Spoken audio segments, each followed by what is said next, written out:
Bienvenue au Centre international Espérance et Vie, laissant toutes les personnes découvrent et entrent dans leur destinée en Jésus. Nous continuons notre étude sur l'épître aux Hébreux. Nous rappelons que cette épître a été adressée aux personnes d'origine juive, aux chrétiens d'origine juive qui voulaient retourner au judaïsme. Et le Saint-Esprit a poussé l'auteur de cette épître pour leur montrer la supériorité de Jésus à la religion juive, à Moïse, à Abraham, aux anges, que c'est par Jésus-Christ que Dieu a créé le monde. Et que le sacrifice de Jésus est supérieur au sacrifice d'animaux. Tout cela, on va le revoir dans cette épître. Nous avons vu la fois passée le chapitre 6, où nous avons insisté sur le verset 12, le 10, où Dieu n'est pas injuste pour oublier votre travail. Et il termine en disant que Jésus-Christ est notre espérance. En Christ, nous avons une espérance vivante qui est sûre, qui est solide, parce que Jésus est à la droite de Dieu et il intercède pour nous. Et c'est ce que nous allons suivre. Donc, il continue au chapitre 7, en présentant Jésus comme le sacrificateur par excellence, celui qui a été institué d'après, pas d'après la loi des ordonnances charnelles, mais d'après la loi d'une vie impérissable. Amen, la loi de l'esprit de vie. Et donc, il commence en présentant Jésus, en l'assimilant à Melchisédek. Melchisédek, il était roi de Salem. Son nom signifie roi de Salem, de justice.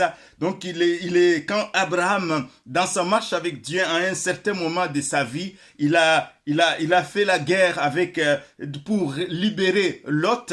Et après, avoir libéré Lot, et il y a Melchisédek qui est venu et Abraham lui a donné la dîme de tout ce qu'il possédait. Donc, l'auteur aux Hébreux montre que par là, Jésus-Christ étant assimilé à ce Melchisédek, et donc Abraham a donné, c'est parce que Jésus est supérieur à Abraham qu'il lui a donné la dîme. Donc, Jésus est supérieur à Abraham.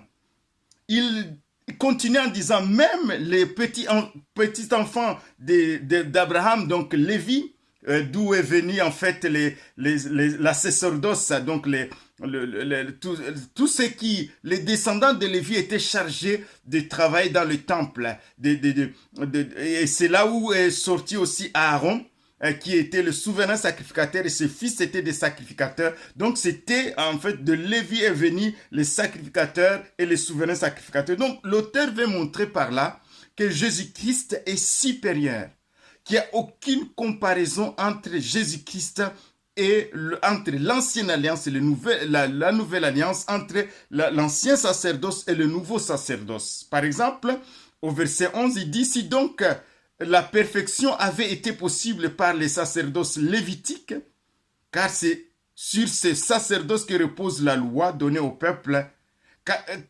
Qu'était-il encore besoin qu'il parie un autre sacrificateur selon l'ordre de Melchisédek et non selon l'ordre d'Aaron?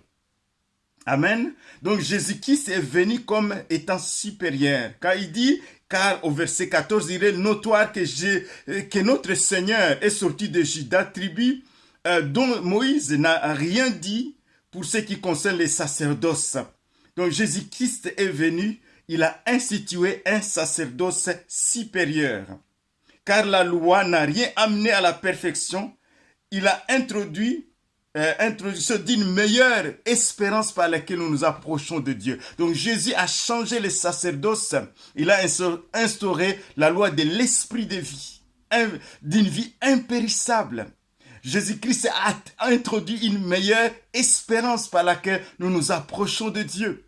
Jésus-Christ est le garant d'une alliance excellente. Amen. D'une alliance excellente.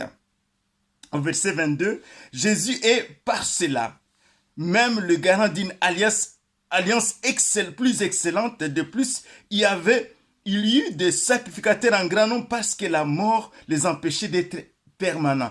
Et c'est là la clé. Il y avait plusieurs sacrificateurs pendant des siècles parce que la mort ne le rendait pas permanent. Mais Jésus-Christ, alléluia, lui qui a non seulement été notre sacrifice par excellence, il a versé son sang à Golgotha, il est aussi notre sacrificateur parce qu'il est allé au ciel. Il est à la droite de Dieu où il intercède pour nous. C'est extraordinaire. Rien n'est comparable à Jésus-Christ. Il est le sacrificateur par excellence. Jésus est par là même le garant d'une alliance plus excellente, au verset 22. Au verset 24, mais, alléluia, c'est le verset que j'aime beaucoup.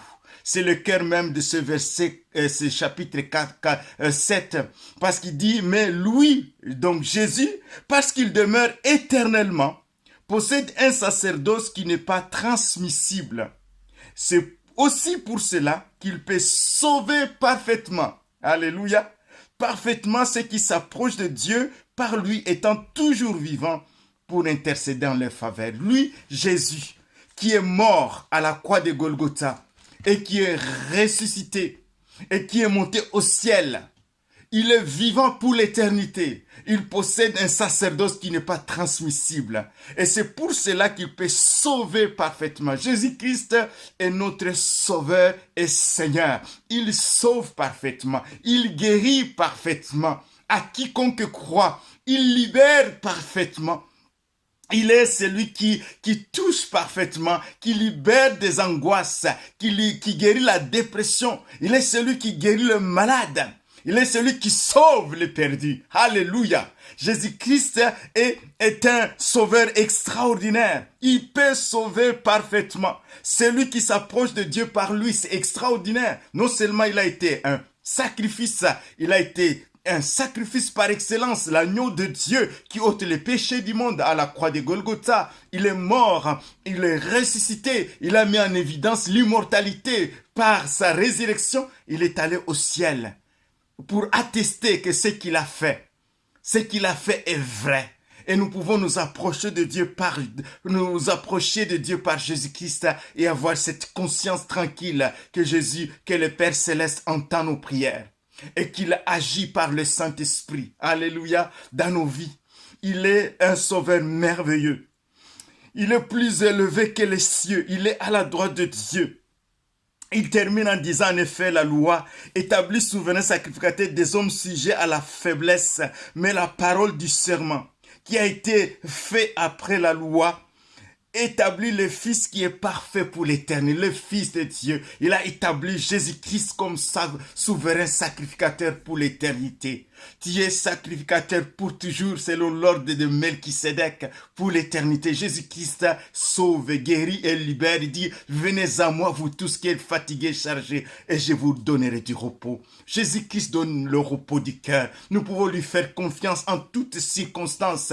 Il est le même hier, aujourd'hui, éternellement. Et nous bénissons son saint nom. Seigneur, merci pour mes bien-aimés. Merci parce que tu possèdes un sacerdoce qui n'est pas transmissible. Tu es le seul qui guérit. Tu es le seul qui sauve. Seigneur, tu sauves parfaitement. Je te prie pour mes bien-aimés qui m'écoutent.